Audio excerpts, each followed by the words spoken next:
excited to be back on Tom Deacon. I'm joined by the one and only, the legend of Southampton, Matt Tissier. He's back. Now listen, okay, Saints might not have survived, but early doors did. Who would have thought that? Incredible. Who would have thought that? Wow. The odds of that. I know which one I would have preferred. It's to be on early doors, but we're back. We're so excited for the 2025-26 season, and we couldn't be more excited. As I say, it's hopefully going to be a great season on the pitch, but whatever happens, we are going to be with you along the way. That's all we need to say. It's going to be so much fun. And if you've never watched before, Matt, we were trying to work out how you describe early doors as a show. We sort of have a nostalgic look back, some great memories, mainly from your memories.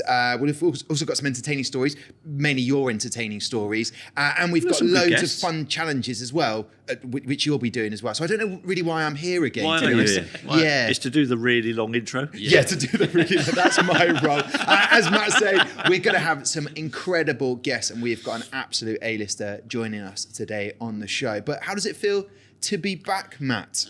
Slightly surprised, but obviously delighted to be working with you again, Tom, because he is. I don't care what everyone else says. Okay. I like you. Wow. Okay, one review back. Who is that Specky Plonker? Get rid of him. I don't know who they were talking about, but I feel like that was aimed at me. We've even put new sort of set. Look at this. Look at that. It's a great photo. Our holiday picture. I know, that's from when we were on the P&O cruise ship, Amazing. Iona, which is talking about all change, okay? Let's get to the housekeeping of early doors. It's a shorter show now, more regular. Sound like I'm talking about my bowel movements, but I'm not. What I'm talking about is the fact that we are going every 2 weeks to wherever you watch early doors. That's the beauty. And get a load of this, Matt, right? Fresh off the press. We're now on Spotify and on Apple Podcasts. We have made it. We are literally everywhere. There is no stopping us. Incredible stuff. Which is amazing. I think that's amazing. And we've obviously got the new shirts as well. P&O Cruises, the new front of shirt sponsor, and the sleeve sponsor. Oh, Garmin. Have a look at that. I mean, yeah, you got a Garmin watch? I've got a Garmin right here. Well, I used to have a Garmin Z80. Okay.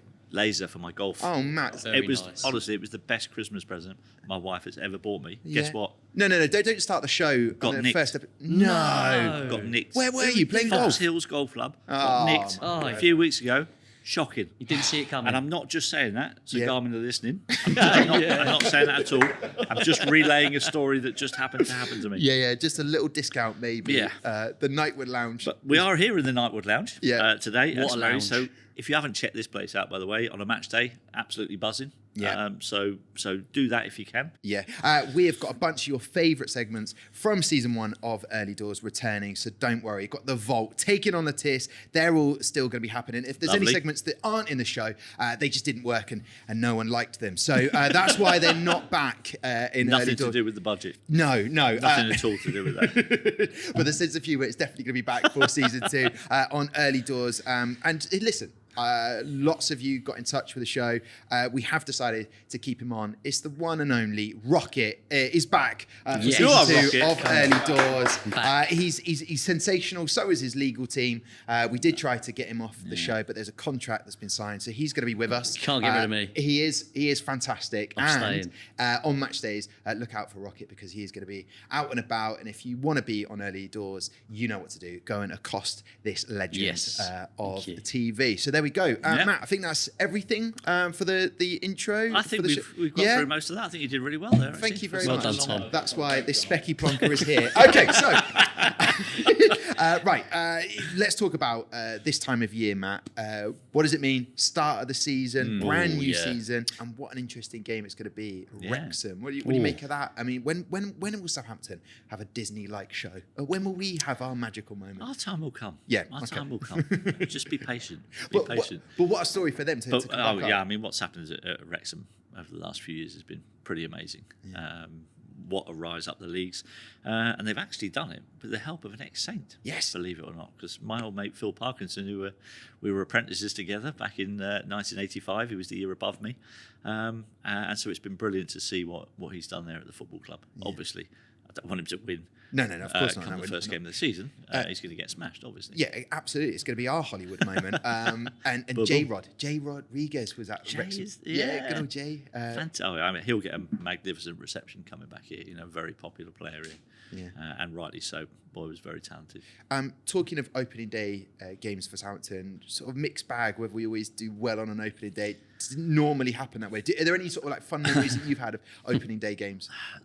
The one that stands out the most for not always a good reason, but I scored a hat-trick on the opening day of the 95-96 season against Nottingham Forest. But we lost 4-3. Well, let's ignore the scoreline. Let's look back at. Can we look back at some of the goals? We can. Yeah, we let's can do that. So we did. We lost. There's actually been 10. Bit of trivia for you here, Tom. Okay. There's been 10 hat-tricks scored on the opening day of Premier League seasons. Obviously, I am one of them, and there is only one of those hat-tricks that has resulted in the team getting beat. Wow. So that's really nice. There's also been 5 hat-tricks in Premier League history where a player has scored and been on the losing team. I'm responsible for 40% of those. And believe it or not, I found out this fact this morning. Yeah. That hat-trick Yeah. was the last hat-trick scored at the Dell by a Southampton player. No. Whoa. What? I did not know that. That's a great. This is what Early Doors Season 2 is all about. I've got one more. Okay, Go on. I've got one more. Spoiling us. That hat-trick Yeah. was the first hat-trick in Premier League history that was scored by all set pieces. Oh, wow. Manatis. That's what it does. He's a fountain of knowledge. It was very I've much got an a bit more. impromptu round of applause. You may not have noticed, Yeah. but also Yeah. the 3 set pieces that were scored, the 2 penalties and the free kick, Yeah. I was the player that was fouled for all 3 of them. What? This feels like a murder mystery when never everything's stops. coming together right at the end. I mean, I don't think there has Rewind been it. Let's another watch one that one more in time. Premier League history where the player has scored 3 set pieces and he was the one that got fouled for all 3 set pieces as well. Okay. We'll take a break right now. We'll come back. We'll get our first guest on of the season. Yes. Bring him on. Okay, so it's our first episode of the 2025-26 season, and what a way to kick it off with an A-lister of a guest. He's provided the soundtrack to so many of the biggest moments in football. He is without a doubt on the Mount Rushmore of commentators. Ladies and gentlemen, it's the one and only Martin Tyler! I've had some intros in my time, but nothing like that. So Too much? Should I tone it down a little bit? yeah, I think it needs toning down a bit, but I'll take it with the spirit in which it was written. Thank you. Well, here we are, Martin Tyler. What an absolute delight to have you on Early Doors. You're literally the voice of football to so many people, so it's incredible to have you on our show. How are you? How are you doing these days? Well, I brought the voice with me, so That's a good start. that's a good start. Yeah. No, I'm blessed with reasonably good health, and still do a bit of coaching as well as a bit of commentating. So, got to keep going, haven't you? Really? Exactly right. I let other exactly people right. decide when it's time to stop. And what ages are you coaching at the moment, Mike? Because you've done all sorts, haven't you, down the years, coaching Yeah, wise? I did do the first team at Woking for Yeah. following in the footsteps, not directly, of the great Glenn Cockerell, of course, who Absolutely. we both know very well. And that was 2018 to 2022. We got promotion to the National League, played Watford in the 3rd round of the FA Cup. Was very proud of that. Brilliant. So yeah, but now it's under the under-19 National League. We're getting a team together for that, and we've just taken a left back from Bournemouth who scored for the first team in a pre-season game at the weekend. So Nice. it's exciting, isn't it? Yeah. It's nice to see. I mean, these are they could be my great-grandchildren, really. But I do.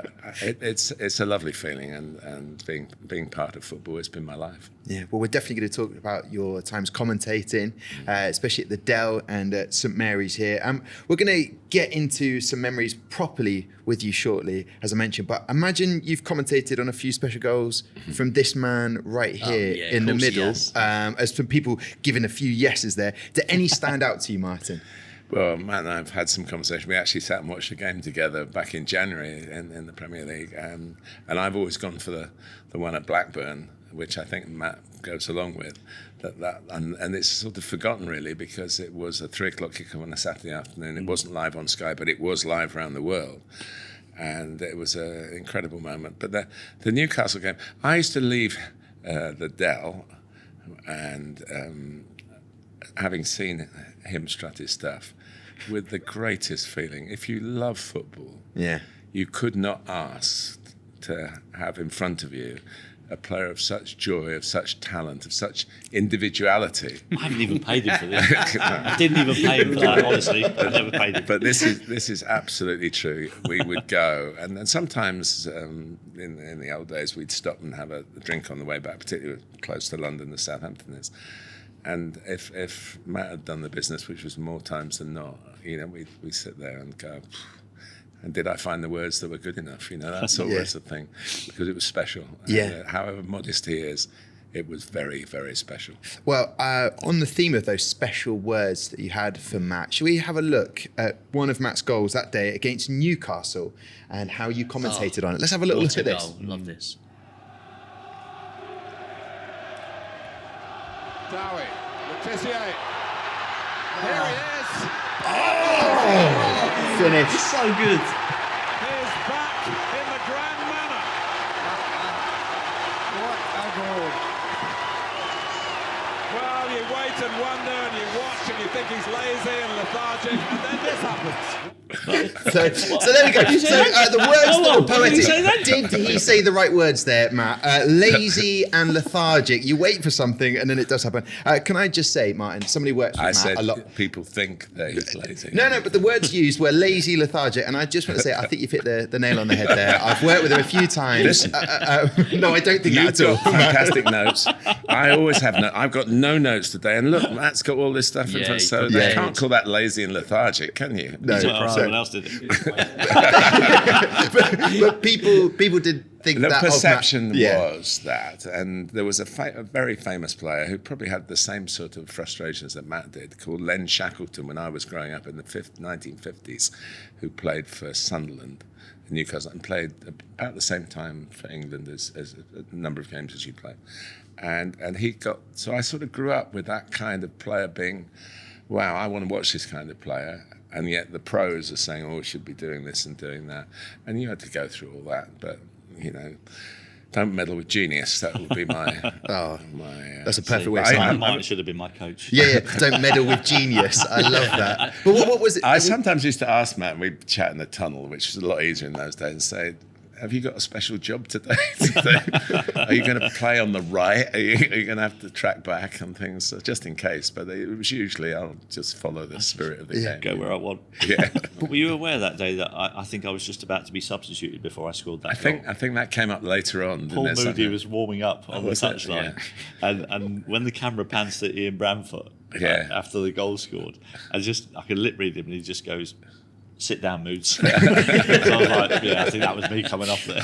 Well, it was 2 goals that night, wasn't it? It was 2, yeah. It was 2. Yeah, it was 2. The second one wasn't bad. Second one was terrific. So when you went home, do you remember do you hear Martin Tyler's voice with those goals? Not in the moment, but afterwards, watching it back. Yeah, I mean, I was very excited to go back home because I'd taped the game. Say the game. I love that sentiment. The game on the video, and I was like, "Oh my god, I'm just going to spend all night watching these goals." And then I sat there watching, and then you go, "Oh, lazy and lethargic." It's a bit harsh. Very harsh. But no, I think those words will. Whenever says to me, whenever I think about that goal, the words "he's back in the grand manner" just come flooding into my mind. Had you been injured? No, I'd been dropped for 5 games. Yeah, that's right. Yeah. Because you were lazy. Lazy and lethargic. Exactly. It's not. The commentator usually gets the final word because the players don't have microphones. Oh, yes. Right then, once again, this season, we'll be looking back at some classic Saints matches. And as we've got the great Martin Tyler here with us, let's pick one that features his magnificent voice on commentary. It's a Premier League game. I'm going to take you back to April 1996 in Southampton versus Man United in 2 separate kits at the Dell. Enjoy. Yes. Yeah. Dodd goes deep. Moncal! Somehow Schmeichel's kept it out, but Moncal's got there a second time. And there was no help for Peter Schmeichel then from his teammates. Ken Moncal. After 11 minutes for Southampton.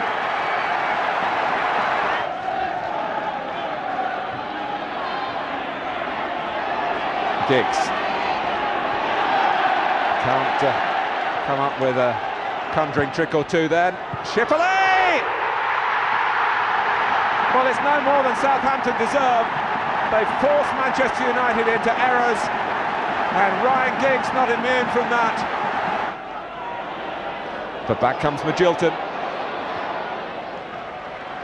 Shipley. Nielsen goes outside it. Shipley goes for the cross. Oh, Schmeichel's lost it. Matt Le Tissier! 3-0.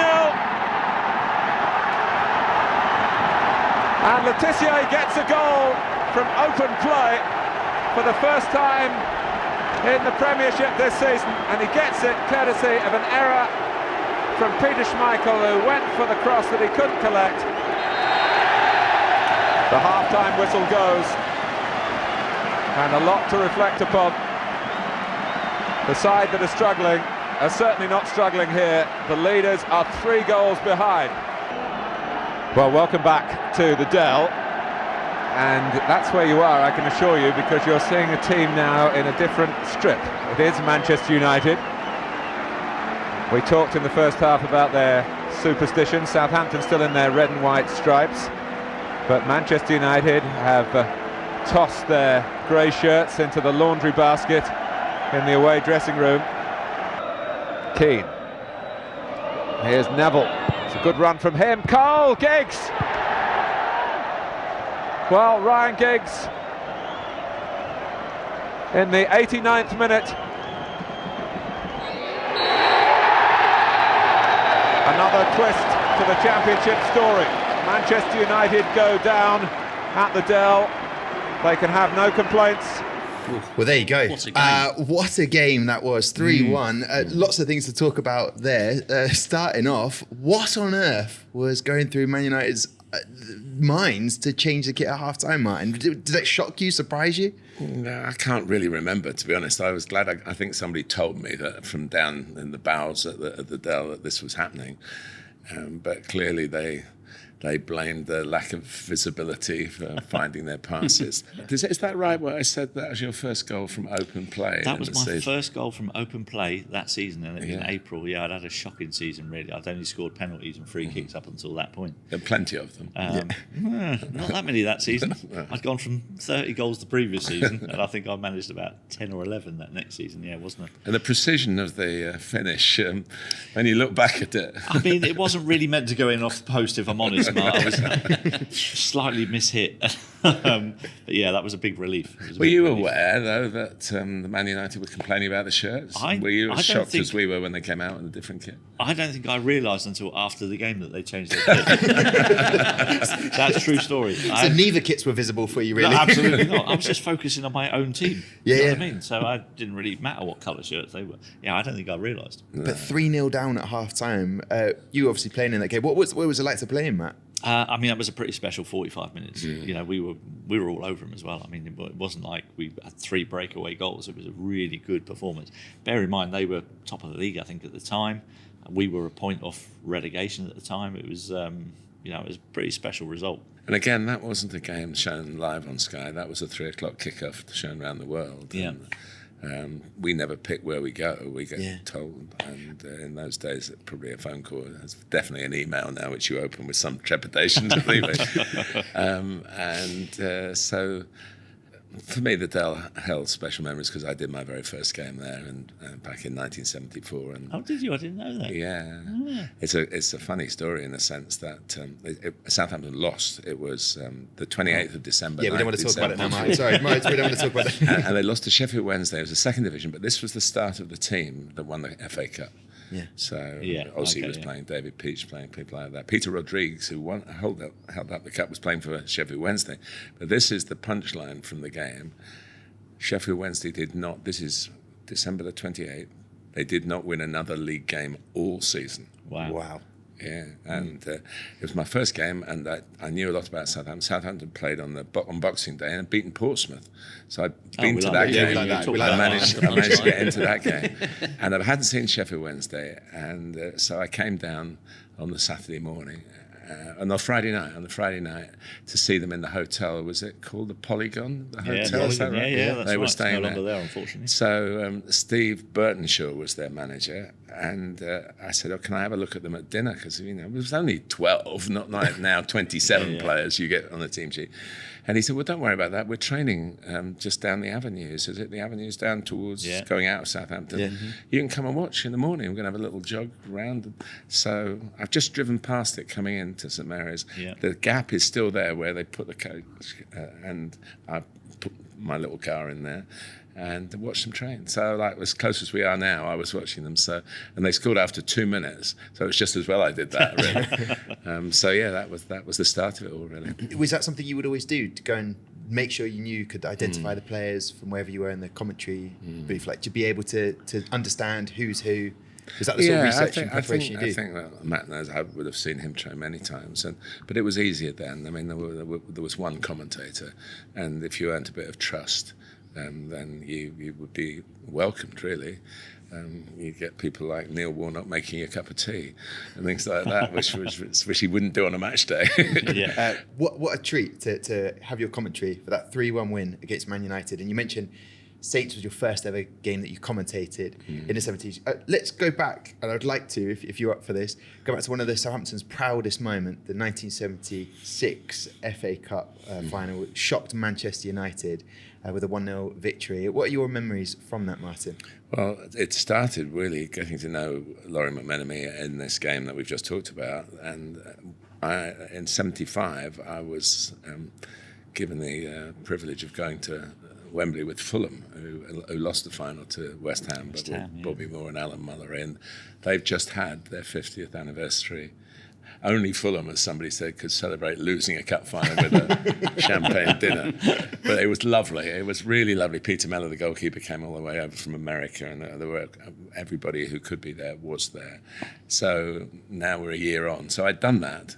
And so then the guy who was the big cheese at LWT at the time, a guy called Bob Gardam, to whom I owe so much, he said, we want you to go on the bus with Southampton. We've got to check with Laurie. So Laurie was holding court in a hotel on Hayling Island. So we came down, and I was obviously I'd met Laurie a few times, interviewed him a few times by then, but I had to sit there while Bob and Laurie discussed whether I was suitable to go on the bus to Wembley.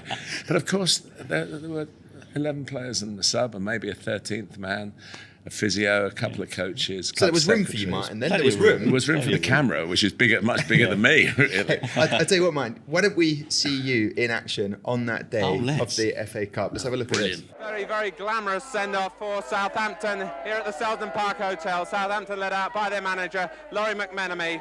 Jim Clooney, his assistant, following Jimmy McCalliog, Peter Osgood, Mike Shannon. How are you feeling, Mick? Magic. Peter Osgood, Bobby Stokes, Hugh Fisher, Paul Gilchrist. David, did you get a good night's sleep last night? Yeah, tremendous, yeah. Great. Good luck, David. Paul Bennett, George Horsfall from the training staff, Nick Holmes, Ian Turner. How are you feeling, Ian? Nervous. Very nervous? Not really very, but a bit butterflies, you know. Good luck, Ian. And Peter Rodrigues as well. Peter, you've been with the lads this morning. What sort of mood have they been in? Very relaxed. You know, that bit of television this morning has done them the world of good. I think it's just sort of relaxing a lot. How's this morning compared to your other cup final morning 6 years ago? A little bit different. I think we're going to win it. You know, I just think we're going to win it. You're a one for a prophecy. What's your forecast for this afternoon? I can't forecast it, but it's under one of my camps. I was going to put 2-2, but I've changed my mind in the last couple of hours. A Southampton win? Must be. Good luck, Peter. Thanks a lot. Well, it's about 18 miles to Wembley from here. It'll take the coach about 45 minutes with a police escort. Southampton in very good spirits on their way to Wembley. Great footage. That is amazing. That is great. Brilliant. I love it. Brilliant. What are your immediate thoughts on that, Martin? Just looking at you're shaking your head. Is it just because of the ties, the suits, the haircuts? I think I used to buy a suit. I'd done it once before, the year before, so I got a suit that my cup final suit was my choice. And it might have been Cecil G or something like that, which was a label, and I didn't have any label stuff. But I wish I had as much hair as I had then. But no, and I think the sort of fact that you could be friends really with the players, you know, you could have a friendly chat. We were probably not supposed to interrupt. I think Laurie wanted him to walk out, but obviously they got stuck a bit getting on the bus, you know, so it was a bit of congestion. So I nipped in and Took the opportunity. And Peter Rodrigues was right. They did win, you know. He liked a prophecy, as you said, and then get this right, you went on the bus with the players then and headed to Wembley. I interviewed the players on the bus live from the camera on the coach, we called it, a big ITV thing. Players had a pool and a financial pool, so the ITV chipped in a good wedge, I would reckon, for the access. And of course, the story goes, I think it's out there, but on the day that the bus inadvertently, and it wasn't the fault of the coach driver, hit a fan when we were about 150 yards away from where we turn into the Wembley. Yeah, the guy was under the weather or under Under the influence. and it was his fault. Yeah. But the bus stopped, Laurie got out to make sure he was okay, and then we carried on, and it was no big. But I did some interviews on the pitch after I got off the bus. Which is part of the Wembley routine for Cup Final Day. And I remember, I'm pretty sure I asked Laurie, has that sort of, it was my little story, Southampton involved in an accident, but it was very minor and it was treated like that. And then the other memory I have is back to being a gopher the next day. That was my day in the sun with the Saints. And my job on the next day was to go and get Mick Shannon and Bobby Stokes out of bed to record how the Cup was won, which we did, which was an ITV national show, how the Cup was won on the Sunday afternoon, but it was recorded in the morning, so the players, I got Phil Thompson out when Liverpool had won it in '74, bring your medal, for God's sake. Have a glass of water, quick, if you're feeling under the weather. Yes, yeah. Well, I'm sure they conducted themselves very well, Mick. But Mick was he was straight at it again, and he said, "Oh, Bobby, you little rat, you've won us the cup."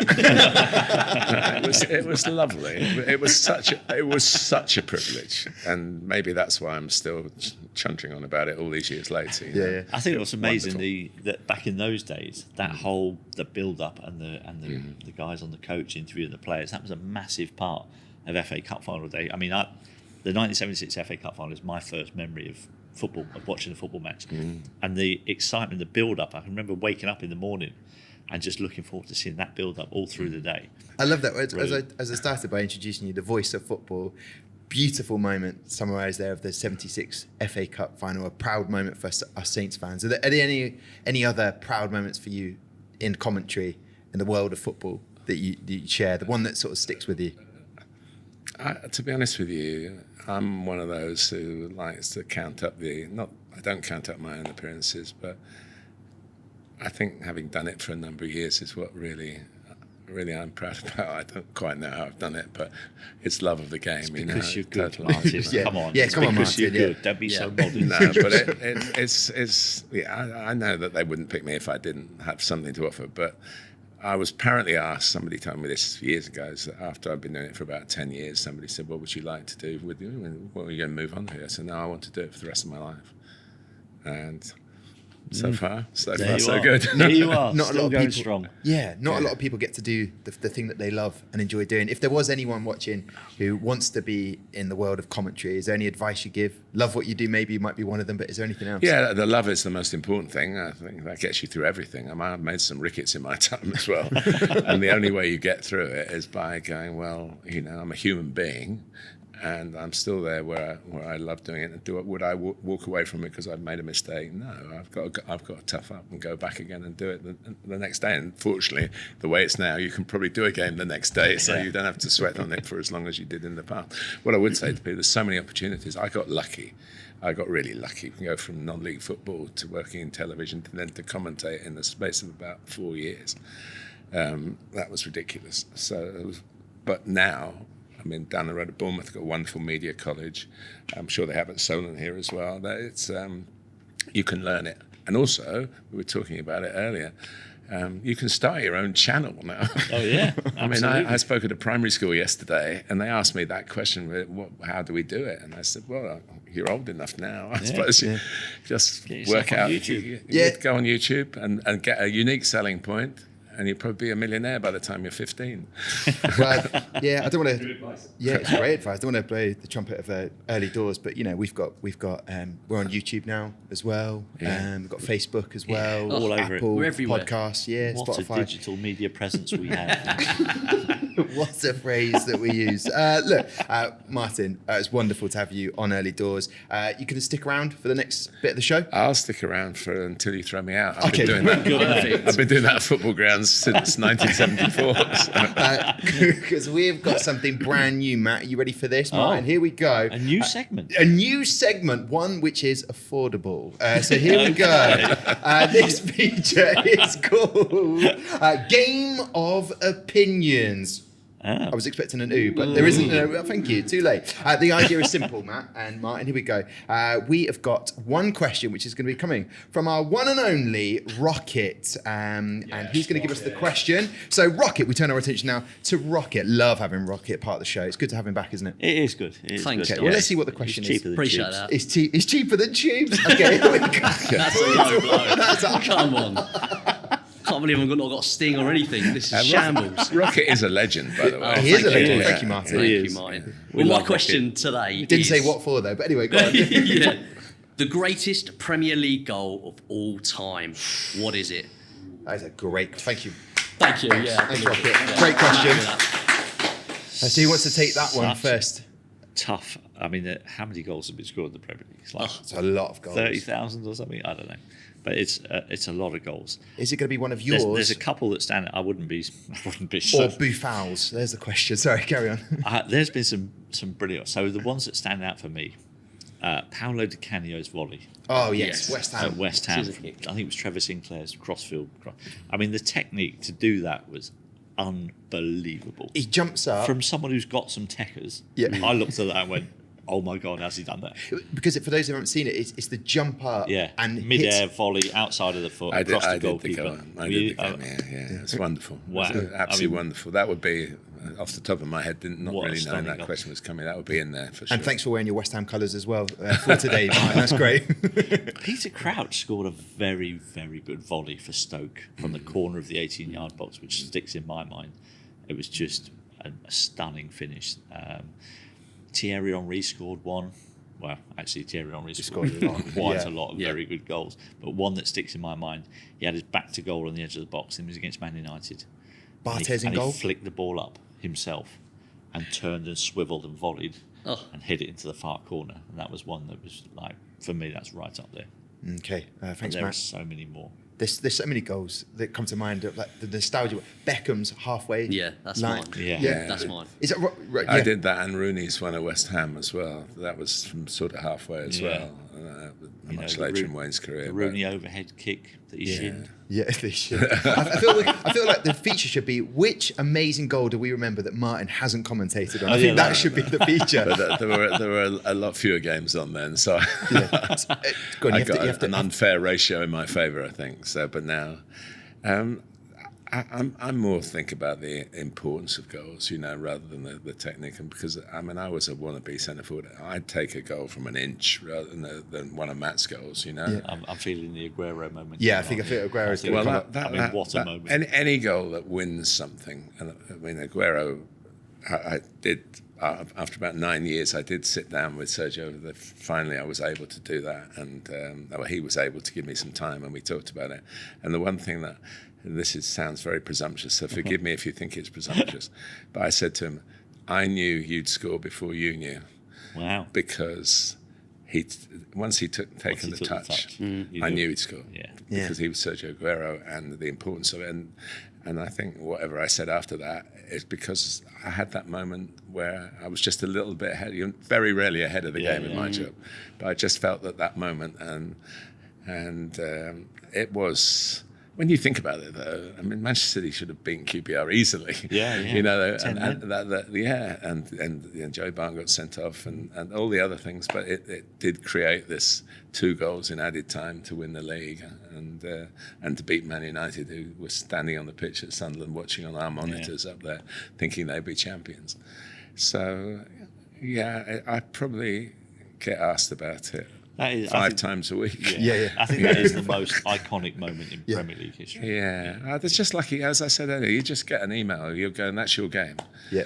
And I'm sure Brian Moore, who had that wonderful moment at Anfield when Arsenal won the league, and you up for you grabs. can't create these situations.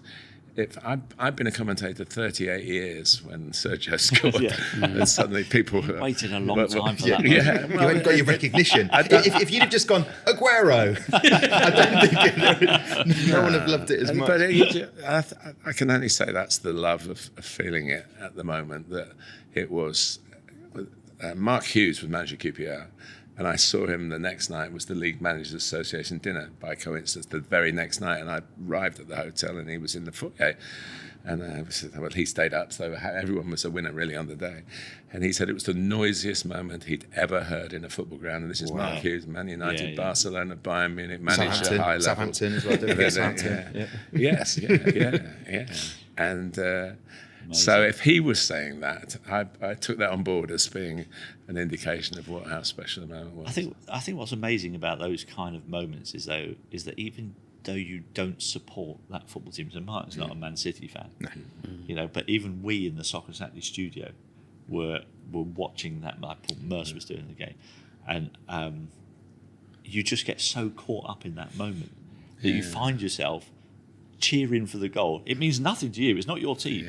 But it was just an amazing, iconic moment. You just get so carried away with it, and that's what football can do to people. It's brilliant. I saw a goal in the 2006 World Cup. I'm stretching my memory here now, but I think it was Argentina against maybe Serbia or someone like that, when there were like 28 passes. Yes. And I think Cambiasso scored the final pass, Crespo.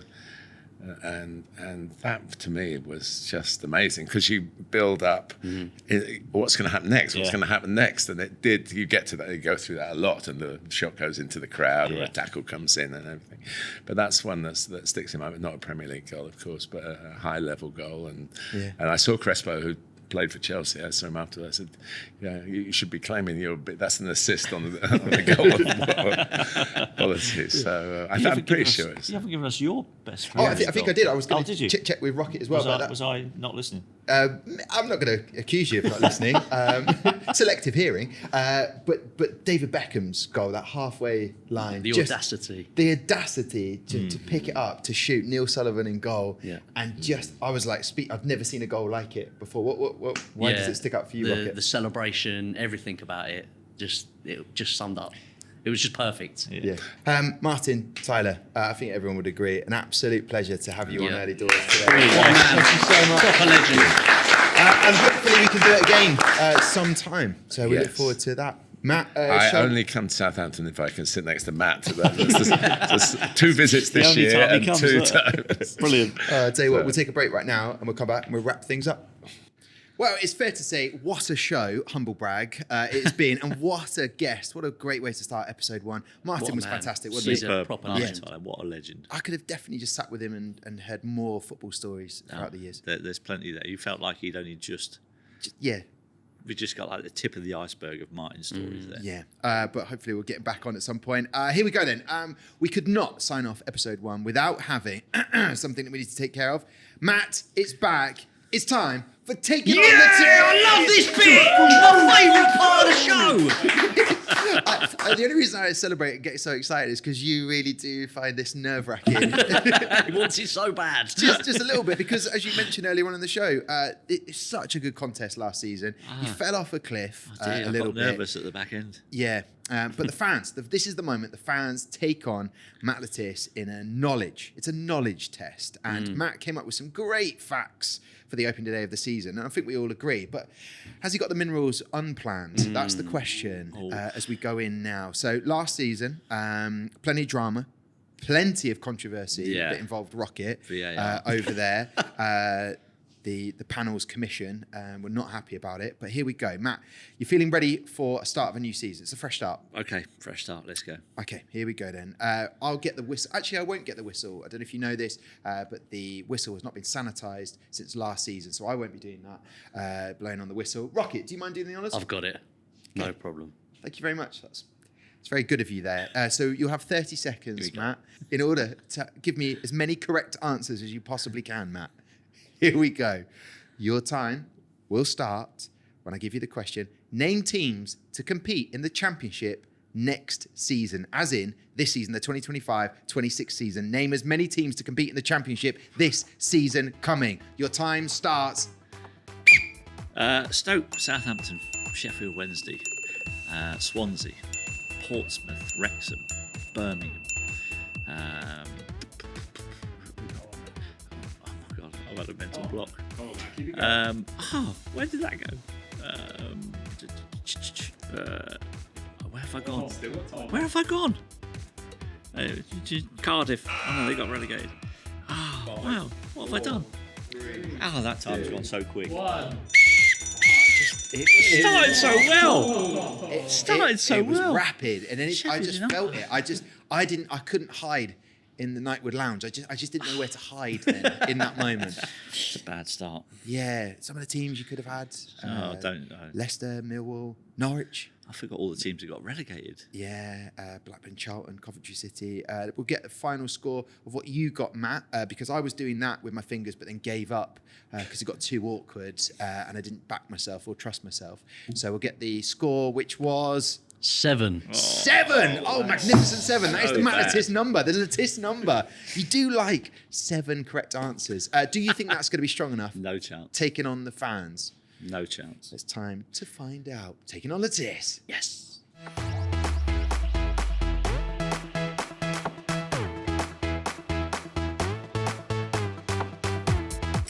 Blackburn Rovers, Birmingham City, Portsmouth, Bristol City, Sheffield Wednesday, Middlesbrough, Leicester City, Sheffield United, Swansea, Ipswich Town, blanking there already, Derby County, Coventry.